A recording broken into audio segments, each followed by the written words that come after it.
¿Qué es exactamente lo que haces en Google? Existe un mantenimiento de los carros eléctricos, pero es otra cosa.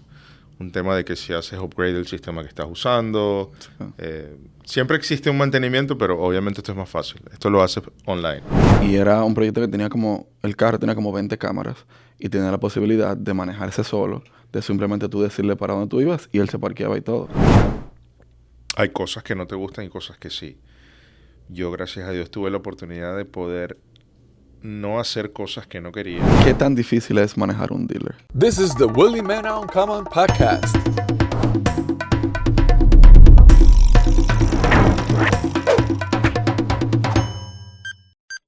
Action.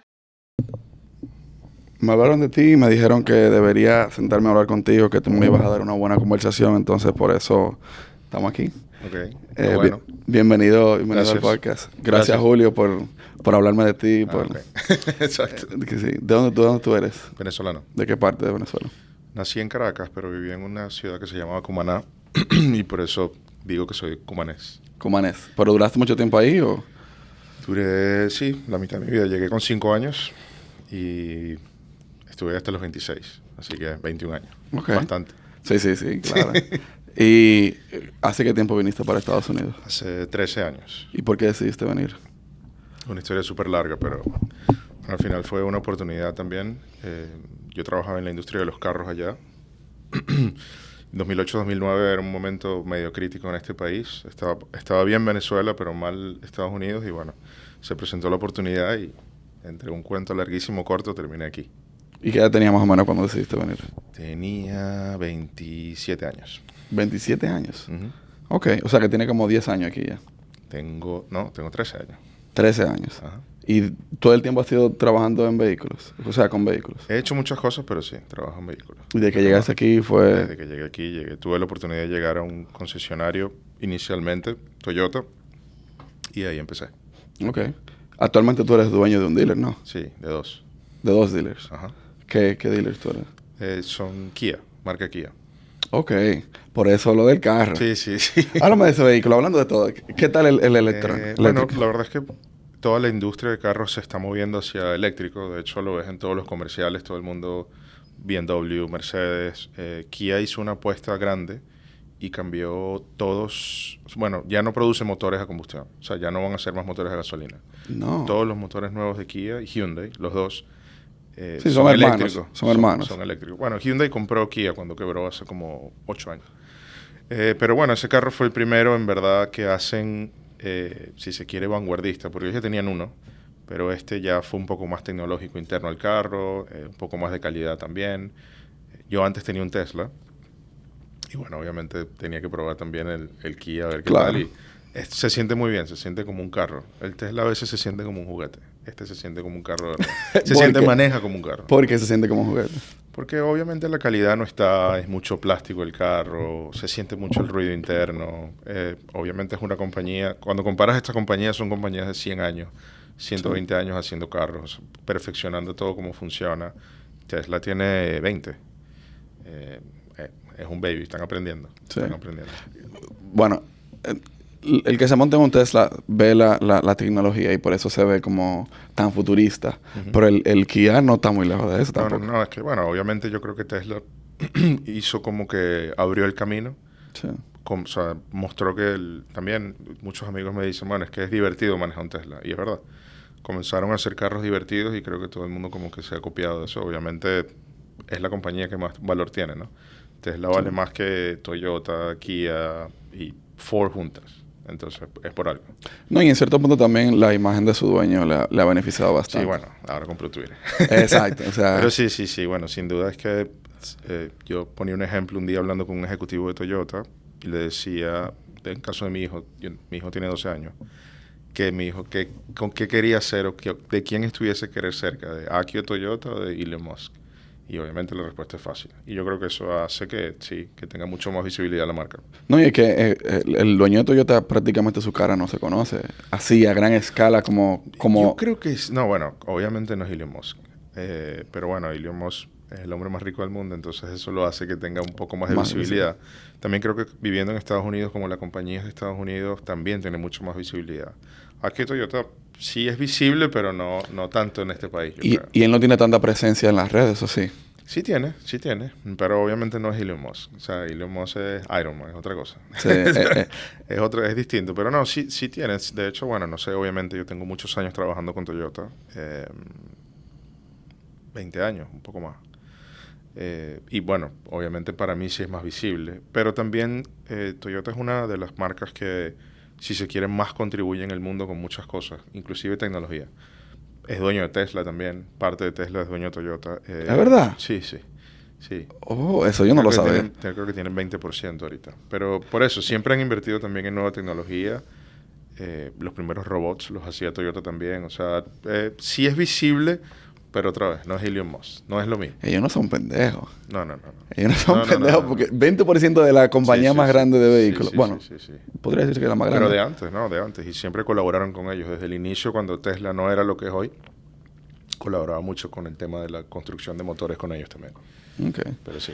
Porque, siguiendo con esa parte, yo voy a volver para atrás con respecto a tu vida, pero siguiendo con esa parte de los vehículos, ¿por qué tú crees que se ha movido tanto la industria hacia la electricidad? Bueno, obviamente hay un tema de conservacionismo también. El tema de que sea un poco más complicado la gasolina, daña mucho el ambiente. Creo que por ahí encontraron una forma de que los carros fuesen un poco más eficientes también. Hace rato Toyota casualmente empezó con un tema de híbridos. Entonces hacía que tenía un motor medio híbrido, medio gasolina. No existía la infraestructura en el mundo, pero yo creo que se va por ahí porque también, si te das cuenta, cuando manejas un carro eléctrico, la tecnología que pueden usar adentro es diferente. Claro. Porque al tener un sistema completamente eléctrico ya pueden usar computadoras distintas. Creo que también es un tema de moda, un poco. Atractivo, ¿por qué no? Había un tema de cómo hacían que fuese accesible, porque la verdad es que los híbridos y las baterías eléctricas llega un momento que son muy caros. Si compras, por ejemplo, este es un ejemplo, compras un carro sedán como un Corolla que cuesta 20,000, comparas ese mismo modelo eléctrico que cuesta 50,000. Entonces la diferencia no justifica el ahorro. Pero bueno, muchas cosas se juntaron, creo. El precio de la gasolina en este país subiendo también hizo que, bueno, ya ahora sí tuviese un poco más de sentido. Los bancos también ahora confían un poco más que esto sí es un movimiento que se va a quedar. Por eso las opciones de financiamiento son un poco mejores ya cuando es un carro eléctrico. Antes no se sabía. De hecho, Tesla tuvo que hacer un acuerdo con un banco específicamente porque ningún banco quería financiar sus carros o hacer un lease en sus carros. Pero sí, creo que es un poco moda también, un poco hacia dónde se está moviendo la tecnología. También es un poco más barato y fácil producir en escala los carros eléctricos. ¿Es más barato? Para la manufactura, sí. Lo que pasa es que las piezas son más caras. Es un tema que la pieza es más cara, pero la producción es más escalable. Y más rápido. Es más rápido, hace que el carro sea más caro, obviamente, pero porque las piezas que se usan son más caras. Pero a nivel de construcción del carro es más rápido. De hecho, la mayoría de los carros eléctricos se están construyendo casi en fábricas que no tienen personas, son robots. Eso sí yo lo he visto. Ajá. Eso sí yo lo he visto. Pero eso le hace esa facilidad, tiene menos detalle en cuanto a los motores. El carro no tiene motor. Es casi que pon piezas. Cuando un carro a combustión es diferente. Es el motor, las conexiones, toda la parte eléctrica. O sea, es un poco más complicado. No, y el mantenimiento también es un poco más complicado por el hecho de que cuando tú tienes motor tienes que cambiar el aceite, tienes que cambiar... sí, el mantenimiento es diferente. También existe un mantenimiento de los carros eléctricos, pero es otra cosa. Un tema de que si haces upgrade del sistema que estás usando. Sí. Siempre existe un mantenimiento, pero obviamente esto es más fácil. Esto lo haces online. El otro tienes que ir a un lugar a hacerlo. Sí. Hay una diferencia. Sí. O sea que al final del tiempo y costo también te reduce un poco el hecho de tú no tener que ir a... Se hablaba al principio de eso. Obviamente hoy en día que ya la gente ha adaptado un poco más. Ojo, también el tema de que está de moda y todo lo que estamos hablando, pero los carros eléctricos es 6% del mercado. O sea, existe y todas las marcas ya están, pero también no es tanto. O sea, 6% no es mucho. Pero los carros eléctricos tienen otras cosas. Por ejemplo, consume más goma o caucho, como le decimos nosotros, porque el torque es más rápido. Entonces, normalmente una goma o un caucho te duraría en un carro normal 2 años. Aquí no te dura 1 año, porque se come mucho más rápido el tema de la goma. Las piezas si tienes un accidente o hay que reemplazar ciertas piezas, es distinto, es más caro, pero sí, lo lógico sería que a largo plazo hubiese un ahorro también en mantenimiento. Bueno, actualmente es un 6%, pero yo tengo entendido que Volkswagen tiene una proyección que de aquí a como al 2035 toda su producción sea totalmente... Yo lo veo complicado por un tema de infraestructura, por más de que sí hay una inversión grande y de hecho este gobierno fomentó una ley muy, si se quiere, controversial, pero el apunte era que sí existiese la infraestructura. Cuando vives en una ciudad como Miami, por ejemplo, ves mucha infraestructura de carros eléctricos. Cuando vives en una ciudad, sobre todo Florida, sur de la Florida, sí ha adaptado mucho. También Tesla obviamente se ha enfocado mucho aquí, pero cuando vas a ciudades en Texas, por ejemplo, no hay infraestructura eléctrica. Hay un tema también de acostumbrarse, porque los carros todavía no tienen un rango de autonomía muy, muy larga. Entonces, te dan 250 millas, 300 millas. Estás en Miami, quieres ir a Orlando, no puedes llegar de una sola. No. Te tienes que planificar, me tengo que parar 20 minutos, media hora. O una hora. O una hora. El otro día tenía un amigo que me hablaba que venía de Gainesville y que hizo eso. Bueno, planeo, me paro aquí, bajo, pero resulta que había tanta gente haciendo lo mismo que él estaba haciendo que tuvo que esperar 2 horas para poder cargar su carro. Entonces, ese tema de infraestructura hace que yo creo que ahí el tema de la adaptación tarde un poco más. Como te digo, hay ciudades que sí, hay ciudades que están más complicadas. Texas casi no existen cargadores, la gente está acostumbrada a otra cosa, camionetas un poco más grandes, y Texas es una ciudad o un estado donde hay muchos vehículos. Entonces, no sé, yo tengo mis dudas.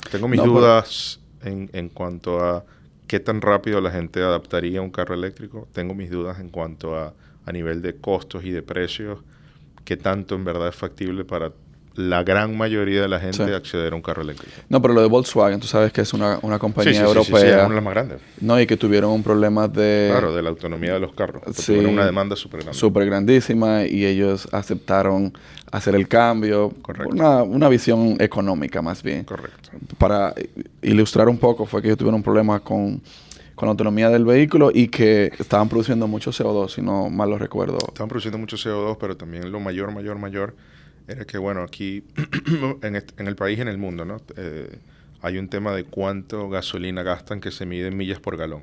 Entonces ellos decían, por ejemplo, que sus carros consumían o cada milla, te daba 20 millas por galón, y resulta que en verdad cuando hicieron todas las pruebas daba 14, 13. Era menos. Entonces era como...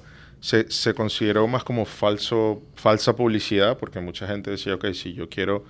Lo veían por un tema de ahorro. Eso hizo una súper demanda que los puso bien complicados Lo puso contra la pared. Los puso contra la pared. Y ellos inteligentemente dijeron, correcto, vamos a evitar esa demanda de una manera y vamos a producir más vehículos eléctricos. Sí, y de hecho el modelo eléctrico de ellos, el primero que están lanzando, creo que es uno de los más innovadores. Es el IQ, ¿no? El IQ, sí. Está muy chévere. Está muy bueno. Sí.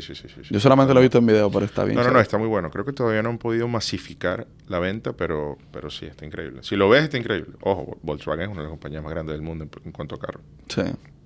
Volviendo atrás sobre tu vida, ¿cómo fue tu infancia en Venezuela? Mi infancia en Venezuela, normal. Sí, normal. Creo que tuve la suerte de crecer en una ciudad, como te dije, pequeña. Y como crecí en una ciudad pequeña, me permitió ser un poco más libre también. Entonces, con 14 años manejaba, era más fácil relacionarse con la gente. Creo que cuando uno vive en ciudades más grandes es más limitante el tema de la seguridad, es menos confianza. Sí.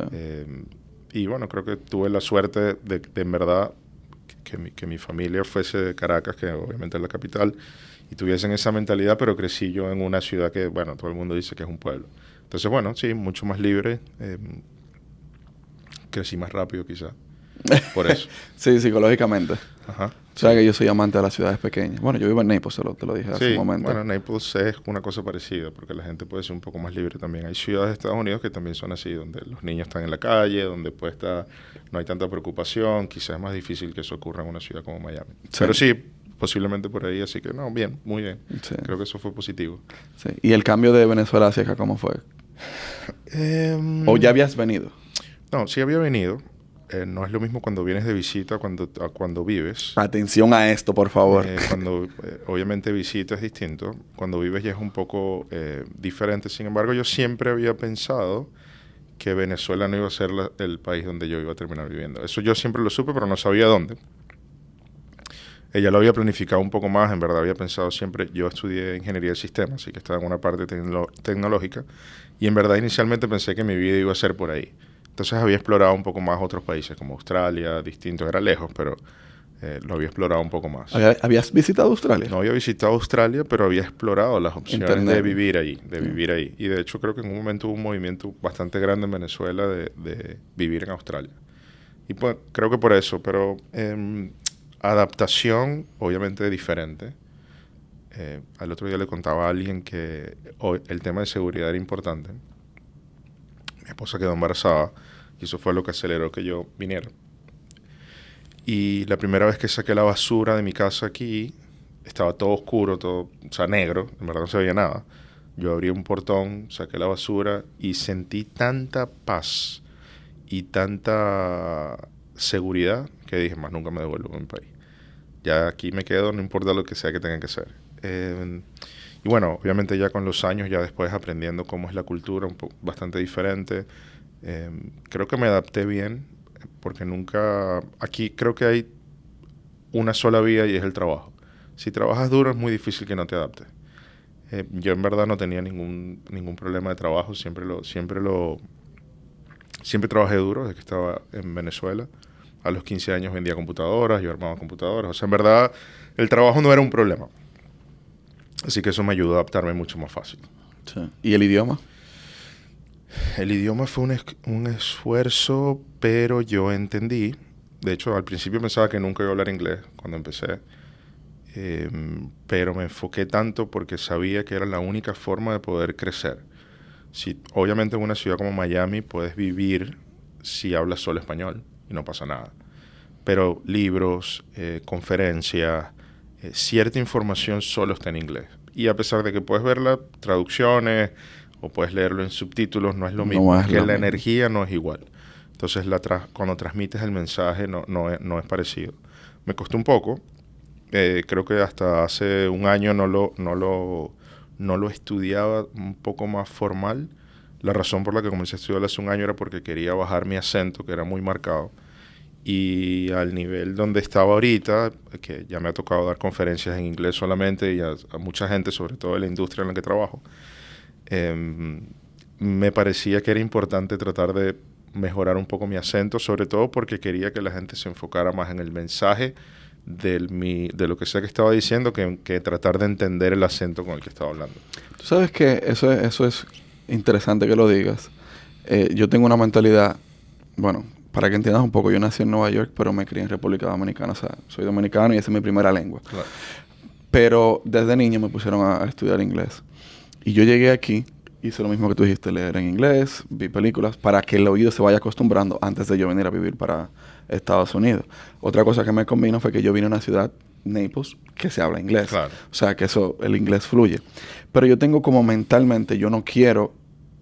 Mi pronunciación es buena, pero tengo un poco de acento y yo no quiero quitar el acento. Por una situación simplemente de que yo quiero como que la gente identifique que soy latino. Exacto.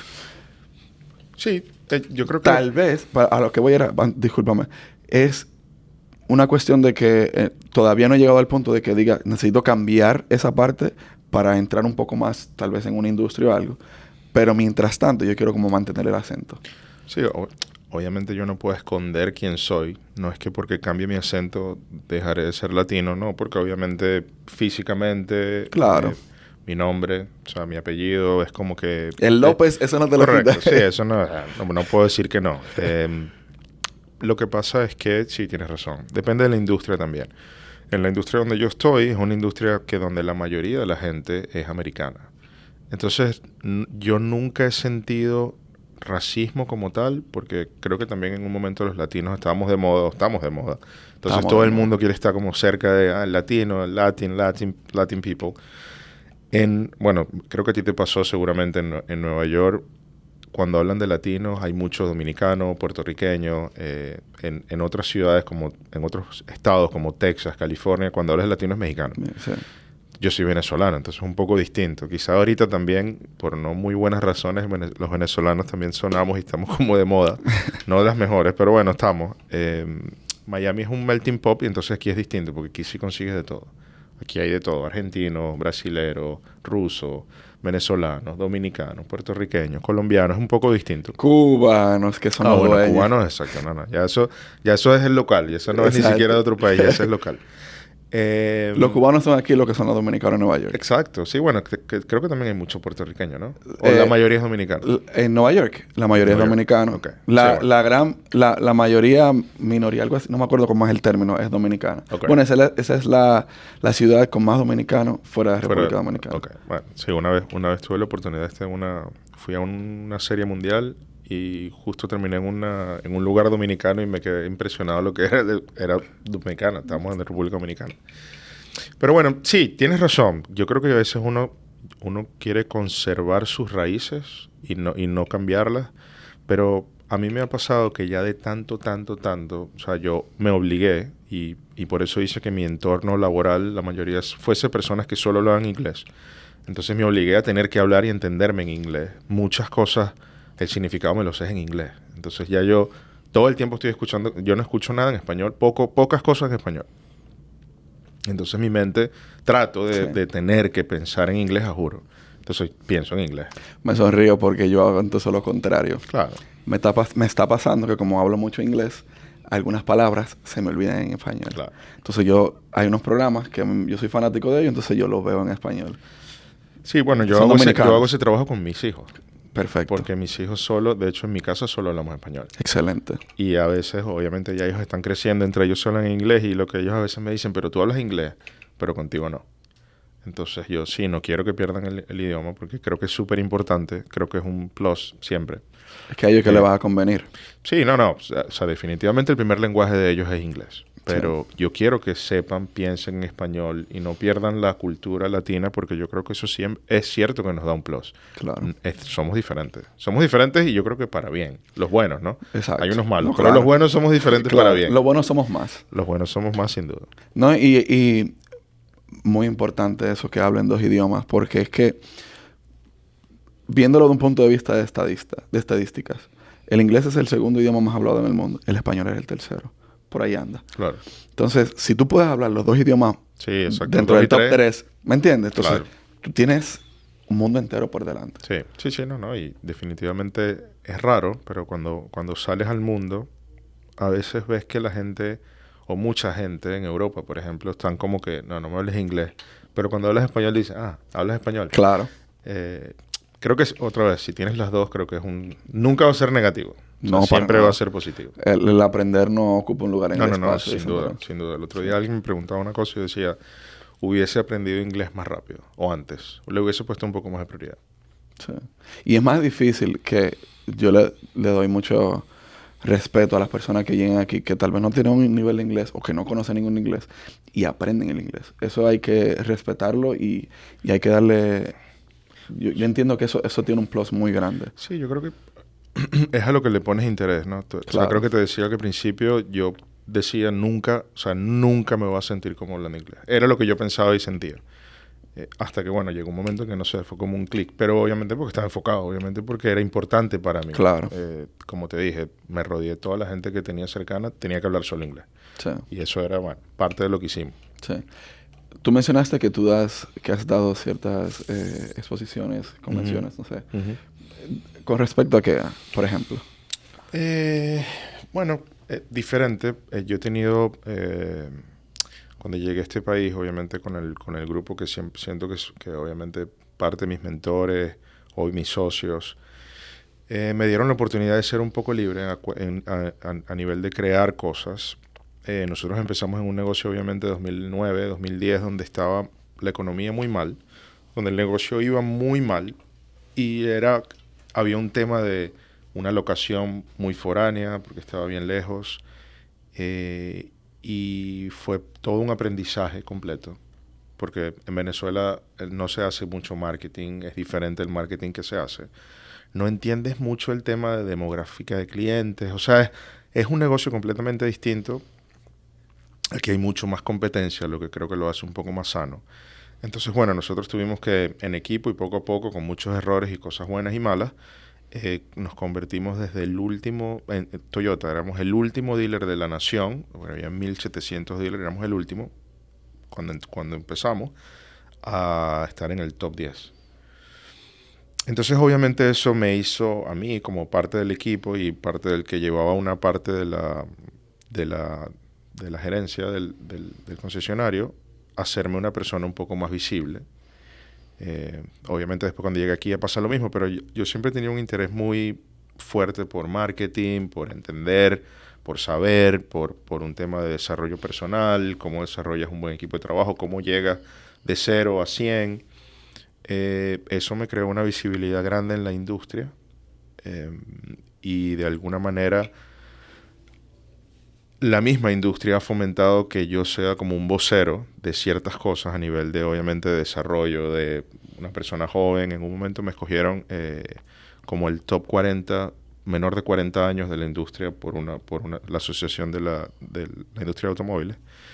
Y obviamente no de Toyota, sino de la asociación de Estados Unidos. Wow. Sí, de Estados Unidos. Sí, por eso. Entonces eso me hizo ser un poco más visible, obviamente tener que estar expuesto un poco más a tener que, ok, ahora cuéntame tu historia, ¿por qué? O sea, ¿por qué eres un 40 under 40?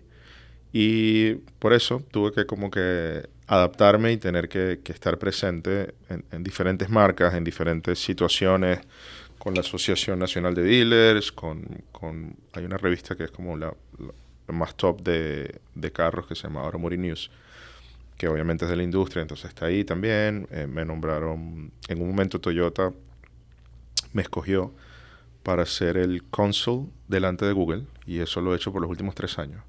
Entonces, por los últimos 3 años yo he sido parte de 7, 8 personas que somos como el intermediario entre Google y la industria. Wow. Entonces, bueno, obviamente eso también me ha hecho tener que ser no voy a decir un public speaker, pero más o menos. No, y estar más expuesto. Sí, mucho más expuesto, y también eso siendo el que obviamente está en el medio, tengo mucha información de un lado, también mucha información del otro. Google es una compañía increíble que, obviamente, siendo parte del Dealer Council, me ha tocado aprender por qué son lo que son. Pero el hecho de que escuchen siempre lo que pasa, por qué, y que quieren cómo podemos mejorar, creo que obviamente eso los hace distintos. Y el otro día alguien me preguntó, porque justo hace unas 2 semanas estaba en el headquarter de Google en California, en Palo Alto, y alguien me preguntó, ¿pero van a hacer un carro? Y yo dije, no necesitan hacer un carro, están en otro mundo. O sea, ¿para qué vas a hacer un carro? Están en otra cosa. ¿Quién? Google. Sí. Pero ellos tienen un proyecto de un carro. Sí, pero es que yo creo que ya no necesitan un proyecto de un carro, porque si te pones a ver en Google, a través de su sistema operativo Android, están en el 80% de los carros. O sea, ellos tienen toda la data de los carros. ¿Para qué necesitan un carro? Quizá Apple sí, porque es distinto, porque Apple sí está un poco más separado, pero Google no. Pero el carro que ellos tienen, bueno, es un proyecto, eso puede que se quede ahí. Era como para no videntes, era persona ciega. Es que yo lo que me imagino que posiblemente termina siendo Google, Amazon, que lo está haciendo Amazon a través de una compañía que se llama Rivian, pero Muy Google, dura. Amazon y Apple, yo lo que creo que van a terminar haciendo es, quizá ellos se asocian con fabricantes de carros y simplemente ellos hacen una diferencia, o ellos hacen, yo quiero implementar mi tecnología en este carro que ya tú tienes. Sí. Yo creo que eso es lo que sí puede tener más sentido que hacer un carro completo. Mira, o sea, el otro día leía una estadística y decía que como que todos los años, o no todos los años, pero cada 10 años, morían aproximadamente el 90% de las compañías nuevas que intentaban fabricar un carro. Sí, yo vi eso. Obviamente Google tiene un backup de dinero bastante grande que no lo va a hacer que fracase, obviamente no es lo que lo va a llevar al fracaso, pero si pueden hacer partnership con otra persona, con otra marca, y que yo creo que tienen varias, yo creo que eso va a ser más fácil. Pero ese proyecto a mí me impactó bastante. Eso fue hace como el 2014, que yo lo vi, 2013. Y era un proyecto que tenía el carro tenía como 20 cámaras y tenía la posibilidad de manejarse solo, de simplemente tú decirle para dónde tú ibas y él se parqueaba y todo. Sí, eso también en la industria en algún momento fue como un boom, el tema del autonomous car, un carro que se manejara solo. Creo que hace como 2, 3 años eso era todo lo que hablaba. Así como ahorita se habla del eléctrico, todo lo que se habla era autonomous car, autonomous car, autonomous Sí. car. Y en un momento yo llegué a ver que antes del 2025 ya iban a existir carros que se manejan solos. Tesla está bastante avanzado en lo que es un Sí. autonomous car. Ya eso no está tan hot y tan boom. Ahora hay más como, parece loco, pero ahora todos los manufacturers van más como que el flying car, como hacen un carro que vuele. están más poniendo más recursos en un carro que huele que en un carro que se maneje solo. O sea que, ¿cómo era que se llamaban los muñequitos que...? Sí, los Jetsons. Se me olvidó el nombre en español. No era Futurama, era antes de Futurama. Sí, no, se me olvidó el nombre en español. Los supersónicos. Los supersónicos. Los Que tenían... supersónicos. Yo creo que tú no estabas todavía No, nacido cuando sí. eso. Que Sí, los carros... pero yo sí. Los Pero carros... sí, que habían carros que vuelan. Sí, Sí. eso es el futuro. Bueno, por ahora, ¿no? O sea, puede cambiar, la industria cambia. Cambió hace 3 años, como te digo. Con lo de eléctrico. Se iba a hacer autonomous car. Ahorita, bueno, no, ahora es todo eléctrico. Y ahora es el flying car. ¿Tú crees que eso sea posible, lo del flying car? Otra vez, volvemos a lo mismo de un tema de infraestructura. ¿Posible es? Sí es posible. Pero necesitas una infraestructura. Imagínate ahorita, si la gente es un desastre manejando en Yo te iba a unas decir carreteras eso así, mismo. imagínate volando. O sea, pero si la infraestructura está, definitivamente es una solución que es una solución a un problema grande. Porque otra vez, nosotros vivimos en ciudades donde hay una vialidad buena, pero hay muchos lugares donde no hay vialidad. No, Nueva York es... Bueno, por Nueva York es ejemplo, terrible. terrible. Nueva York es terrible. Y Miami va por el mismo camino. Miami va por el mismo camino. Me da risa porque en verdad siempre hay como una construcción nueva de una calle Sí. nueva. Y siempre está en construcción, nunca termina. Yo tengo 13 años aquí, todo el tiempo están construyendo la 826. Siempre es una cosa nueva. Pero Ahí no fue sí. que se cayó el puente. Ahí se cayó el puente. Pero sí, pero es verdad. Yo creo que sí, el tema de vialidad se está convirtiendo en un problema. Sobre todo también hay ciudades donde viene más gente. En el sur de la Florida se ha mudado más gente que antes vivía en otros lados y ahora se está mudando aquí. Sí. No sé cómo va a terminar la reorganización de personas, obviamente con este tema de la pandemia, gente trabajando de afuera, gente trabajando remoto. No sé al final cómo terminará, porque la mayoría de las compañías ahora están obligando a que tienen que volver a las oficinas, así que no sé otra vez cómo se termine la reubicación. Pero sí, bueno, yo creo que el carro que vuela es posible. Eso... Hubo un periodo de tiempo, específicamente cuando el COVID, que se hablaba... En la industria se hablaba del eléctrico, pero... En el área de trabajo se hablaba de solamente trabajar desde la casa, como que iba a crecer del 2020 al 30 exponencial.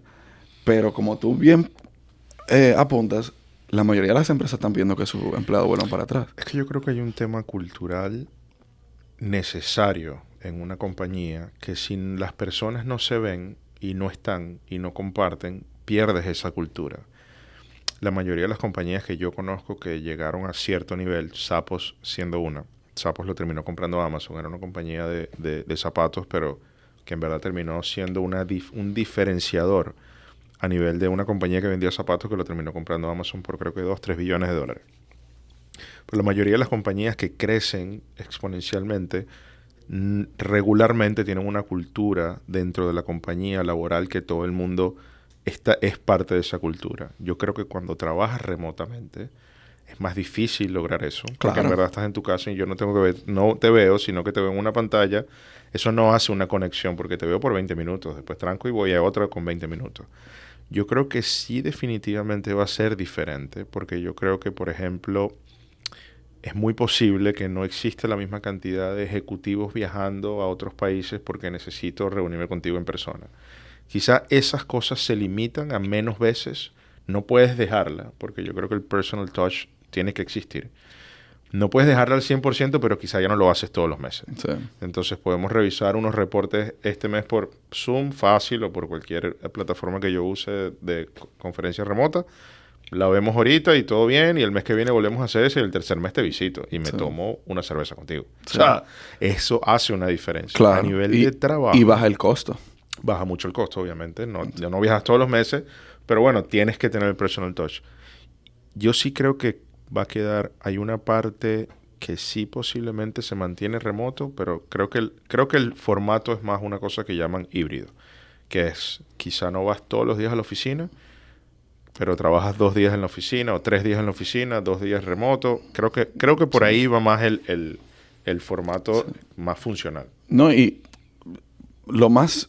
el ejemplo más cercano que tenemos es esto mismo. Yo pudiera estar haciendo este podcast desde mi casa. Correcto. Pero si yo no tengo el personal touch con una persona, yo no sé la energía que va a haber entre nosotros. Es diferente. Y en vía a esto, yo he hecho muchas conexiones y he hecho hasta amistades Claro. por el mismo podcast. Sí, claro, porque cada vez más, quizás sí lo puedes hacer remoto, es cierto. Yo he hecho muchas cosas remotas, he estado en muchas conferencias remotas, donde de repente lo está viendo, no sé, 10.000 personas. Y tú yo estoy en mi oficina.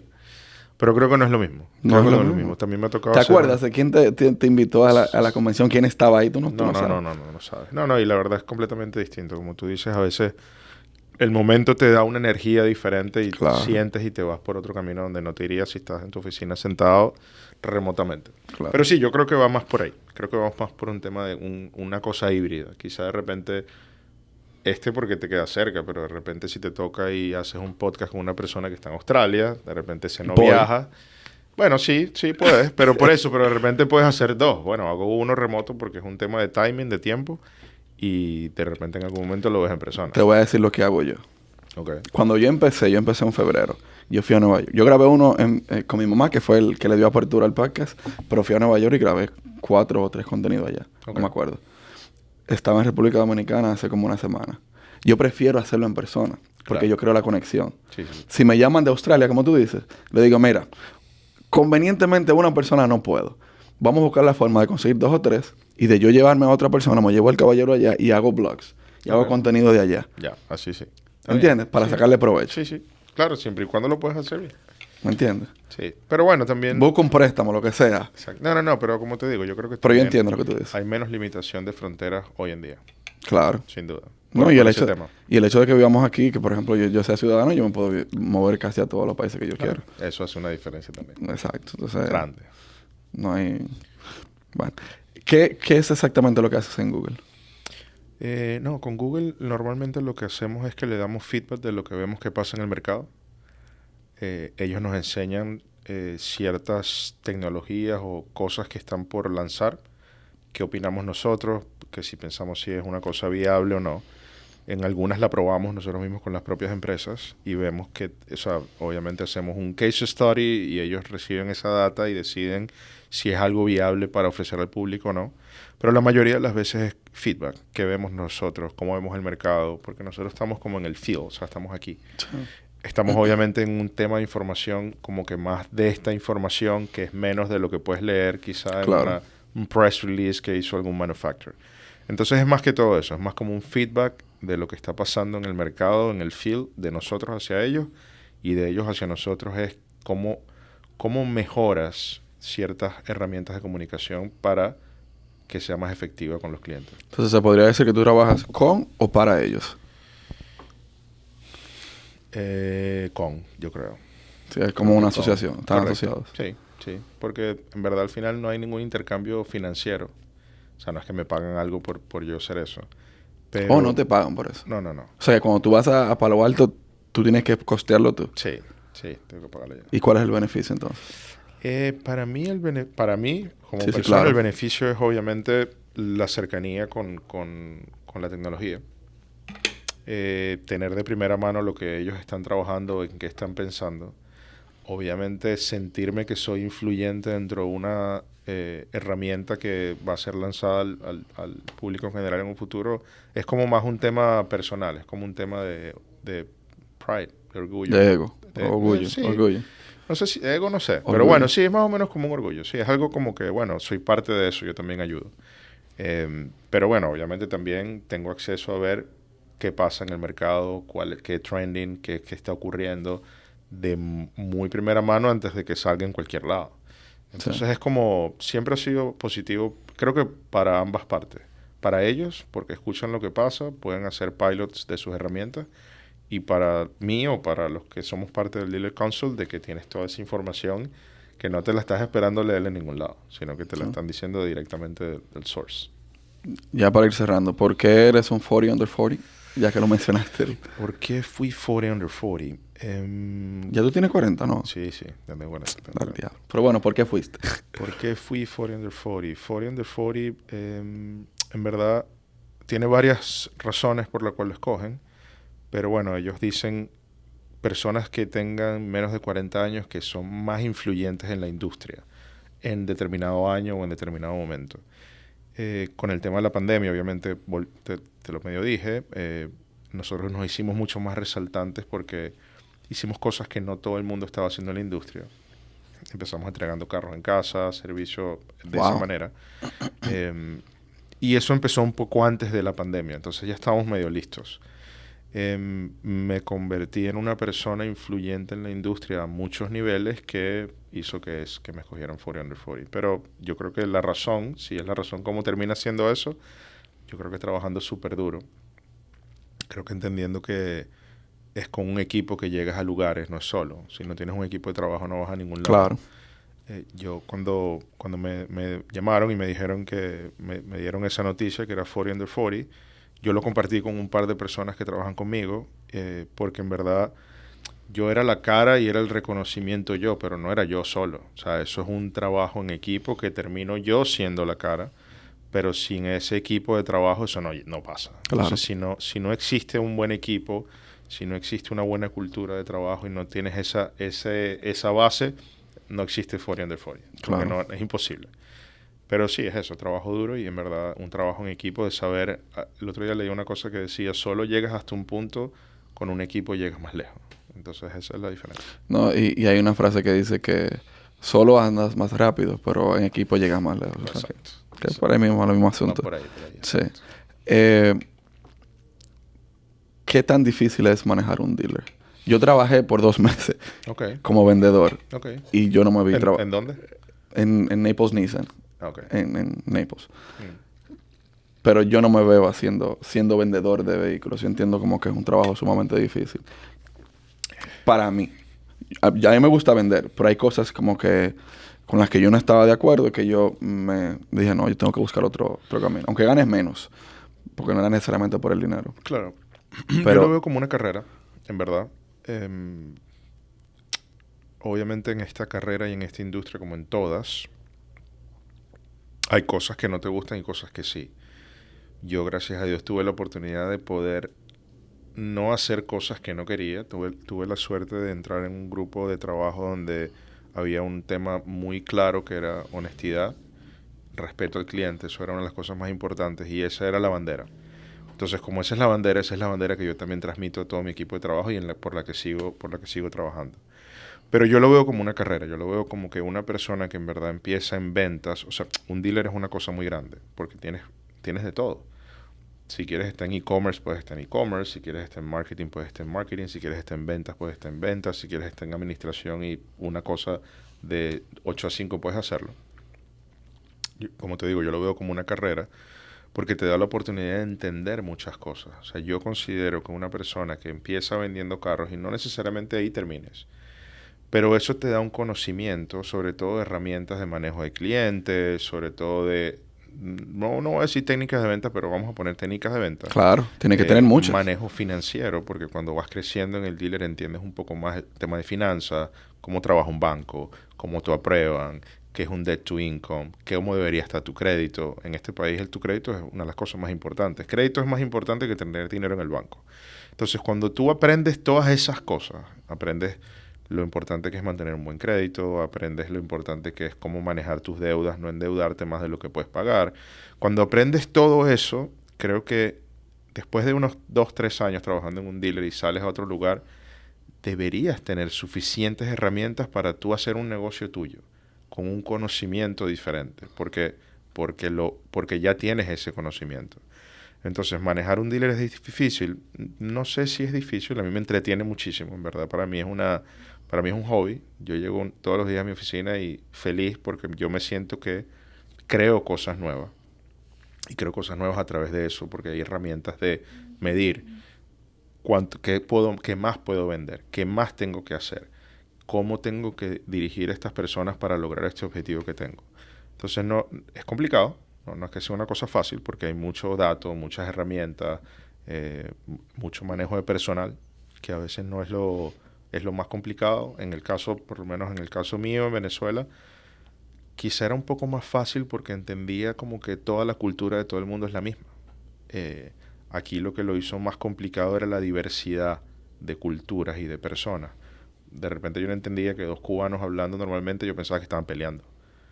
Y era que se estaban hablando normal. Y igual como me comunicaba con un argentino, cómo te comunicas con un chileno, cómo te comunicas con un peruano, o sea, y esa diversidad y lograr que ese mensaje llegue a todo el mundo de la manera correcta, eso lo hace un poco más complicado. Pero sin embargo más entretenido. O sea, si aprendes eso, No, claro. no hay límites. Sí. Pero no, o sea, creo que como te digo, es un mundo. Sí. Supuestamente, creo que para el momento que salga el podcast, todavía va a estar el comentario más, considero que más fuerte. Pero se dice que viene una recesión fuerte en camino. Recientemente grabé con una persona que dice que Miami es recession proof, porque las casas se han mantenido en su precio y eso. Pero bueno, él sabrá por qué lo dice. Y respeto su opinión. Yo no conozco el mundo del real estate y mucho menos en Miami. Claro. Pero se dice que en los próximos 3-6 meses uno debería tener como cuidado con lo que compra y estar atento y hacer como compras inteligentes, básicamente. ¿Cómo se prepara un dealer para eso? ¿Qué ustedes sugieren? Porque cuando vienen las recesiones así, lo que vienen es... La gente tiene temor a comprar y no se vende tanto. Correcto. En general, no solo en tu negocio, pero en general. Sí. Y la compra de un vehículo o de una casa es una compra grande. Claro, Muy la grande. casa más grande, pero... Sí, pero es grande. Pero no, bueno, creo que la segunda compra más grande que puede hacer una persona. Pues no compras casas todos los días, pero puede ser que compres carro cada 3 años. Exacto. No, yo definitivamente sí creo que viene una recesión. Es que la recesión es obligada. El Fed está obligando a una recesión porque necesitan que pare la inflación. Para poder parar la inflación tiene que parar la economía. Mi único temor es que cuando paras este monstruo de economía, ¿cómo lo prendes de nuevo? Sin embargo, te voy a responder tu pregunta, pero lo voy a usar porque yo creo que la economía es cíclica. Entonces, Claro. la economía como es cíclica, siempre venimos de un crecimiento en los últimos 15 años que no ha parado. Entonces, Exponencial. se ha ido hacia arriba. Pero, siendo cíclica la economía, obviamente esta industria ha pasado por el mismo ciclo de recesiones. 2008-2009 fue un ciclo de recesión fuerte. Yo no estoy seguro que vuelva a un nivel como ese, de 2008, 2009, 2010, pero sí sin duda va a haber un freno en la economía. Pero en el 2008, 2009, 2010, y esto es una cosa que yo siempre le digo a mi equipo de trabajo, se vendían carros. Ahora, se vende un 35% menos de carros, que en una industria de volumen es bastante. Sin embargo, puedes sobrevivir. Mi mensaje siempre a mi equipo de trabajo es: sobreviven los buenos. Y los buenos es cuando haces las cosas bien. Cuando tú tomas ventaja del cliente, es muy posible que cuando a ti te toque, si yo tomo ventaja de ti hace 3, 4 años, si a ti hoy te toca tomar una decisión de a quién le compras el carro, es muy difícil que sea a mí. Pero si tú siempre has sentido que yo he sido la persona que está ahí en cualquier momento, buenos y malos, si tú necesitas tomar una decisión en un momento, muy posiblemente la vas a tomar conmigo. Sin embargo, yo sé que vamos a vender un 30, 35, 40% menos de carro. Es un tema de cómo escalas el negocio a un nivel que sea sostenible ante una caída de ventas como esa. Pero sin duda viene. ¿Cómo te preparas? Te preparas sabiendo que seguramente va a bajar entre un 30 y un 40 en el peor escenario. Toda la cosa que termine un poquito más alto, si es 20, si es 25, entonces estamos mejor. Pero en este negocio de carros, como en muchos negocios que tienen que ver con ventas, todo es comisionable. Entonces, si vendes, ganas. Si no vendes, no ganas. Sin embargo, obviamente a nivel de como empresa, tienes que garantizar que la gente que trabaja contigo por lo menos pueda tener un estatus de vida decente. No necesariamente con lujo, pero sí decente. Entonces ahí es cuando empieza todo como un dominó. Comienzas a quedarte con los mejores. Entonces los que ya no son tan necesarios, eso ya no están contigo. Y ahí empieza a crecer el desempleo y ahí es cuando viene todo el desastre porque es un dominó. Pero esa es la única forma. La única forma es entender, yo lo sé hoy. O sea, si yo mañana, y obviamente esto lo hablo con mis managers, si mañana, y no es sorpresa, pero es raro, porque como empresario a veces tienes que tomar decisiones con sangre fría que no son tan humanas. Pero uno trata de ser lo más humano posible, pero mi mensaje también siempre es, si yo tengo que tomar una decisión y las ventas caen un 30%, yo sé que 30% de la empresa corto.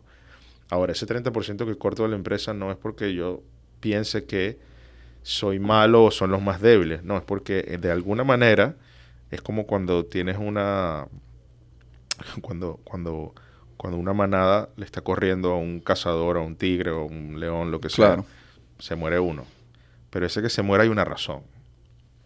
Y no es más lento, pero ¿por qué eres más lento? Bueno, de repente no estabas poniendo tanto esfuerzo antes. De repente no te ejercitaste lo suficiente como para que fueses el que nunca te agarre, porque no tienes que ser el primero. Claro. Tienes que estar como en el medio. Para que no te agarre el león, pero no tienes que correr tan duro, tienes que correr en el medio. Entonces, yo creo que siempre dándole la oportunidad a las personas de que entiendan. O sea, no tienes que ser el top. Porque cuando tú en mi caso, si yo tengo que sacar a alguien de la compañía, yo siempre, primero no puede ser una sorpresa. O sea, no puede ser una sorpresa que alguien te diga un día, chao, mucho gusto que trabajaste conmigo. Porque si es una sorpresa, esa persona no estaba mal. El que estaba mal era yo. Que no te hice saber que tú no estabas en ese pack de los que van a estar de este lado. Si llega el momento y tú sabes, a pesar de que es duro, ¿no? O sea, obviamente, porque que pierdas el trabajo es duro para todo. Pero si yo no te di la oportunidad de que tú supieras de que no ibas a ser parte de este pedazo de la compañía, entonces el problema es mío.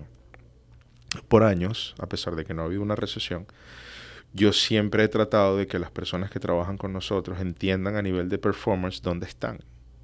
Porque tú nunca, no importa la recesión que venga, como empresario nunca vas a perder un empleado bueno. Nunca. El empleado bueno nunca nunca. No lo vas a sacar nunca. Porque es que ese es el activo más grande que tiene una compañía, es la gente. Pero bueno, no sé si respondí tu pregunta, la hice un poco más larga, pero obviamente yo sí creo que viene una recesión. Yo no creo que Miami no creo que sea recession proof, ni ninguna ciudad creo que sea recession proof. Sin embargo, sí hay una cosa que es cierta, Miami tiene una ventaja que es como que está bendecida de alguna manera, y te lo digo porque cada vez que hay una recesión en este país, hay una situación en Sudamérica o en algún país que la gente termina aquí. 2008-2009 fueron los mejores años de Venezuela, donde había más dinero, donde había más bonanza y donde terminaron todos los venezolanos aquí en el Doral. Entonces eso hizo que quizá la recesión en Doral a nivel de real estate no fuese tan fuerte porque vino un poco de venezolanos con dinero a comprar. Hoy está pasando lo mismo en Colombia. Puede pasar lo mismo en Brasil. El presidente de Colombia es un presidente comunista que está tomando unas decisiones que está haciendo que muchos colombianos comiencen a ver a dónde me voy. Hay un éxodo bien grande. Y a dónde me voy, Miami sin duda es una de las primeras opciones de a dónde me voy. Eso hace que esa recesión, que posiblemente sea natural, se frene un poco porque sí tienes una inyección de capital de afuera donde hace que se mantenga. Pasó antes también. Y siempre pasa. Sin embargo, el tema de que los intereses estén al 7%, de que ya no sea lo mismo, la masa y el volumen de las personas que mueven la economía y el real estate ya no pueden comprar igual. Porque no es lo mismo tener un interés del 2%, 1.9%, que un interés del 7%, que posiblemente el 2 de noviembre sube a 8 o 9, no sé, nadie sabe, porque el Fed está en esa carrera de parar la economía, pero sí, obviamente eso genera un frenón en la venta. No, pero el detalle también es que cuando sube el interés baja el precio de la casa. Pero ahí es donde viene la recesión, porque es que el tema baja el precio de las casas porque se deja de vender. Se deja de vender. Entonces ya quien compra es el que se aguantó inteligentemente y ahora dice, bueno, no me importa pagar 7% de interés. No, o compran el interés también. Sí, por eso no me importa, porque ya, bueno, pero es que entiendo que el precio de la casa bajó mucho más. Pero la razón por la que baja el precio es porque no se vende. Sí. Entonces se vende el 60% de lo que se estaba vendiendo, bajo un 30%. Pero hay una cantidad de gente que ha venido no voy a decir sobreviviendo, pero viviendo de ese 30% de venta, donde ya si tú no eres voy a poner un caso de un realtor. Si un realtor se ha mantenido trabajando todos estos años y no ha hecho un esfuerzo por darle un buen servicio a la gente, por crecer su comunidad de clientes, ese realtor en 6 meses no tiene que venderle nada. Claro. Porque sí, es que no hay una demanda. Te entiendo. Entonces, yo creo que depende mucho de la gente, pero sin duda yo sí creo que hay una recesión. Sí. Bueno, Boris, de verdad que ha sido bien gratificante hablar contigo, bien chévere. Gracias por la invitación. Gracias a ti por aceptar. Y nada, esta es tu casa. Cuando tú quieras gracias. otra vez nuevamente, estamos a la orden. Gracias. Y nada, hablamos después. Thank you for listening to my podcast. Follow me on YouTube, Facebook, Apple Podcasts, Google Podcasts, Spotify, Facebook, Instagram, TikTok as Willie Mena G. Willie Mena Uncommon. Thank you so much.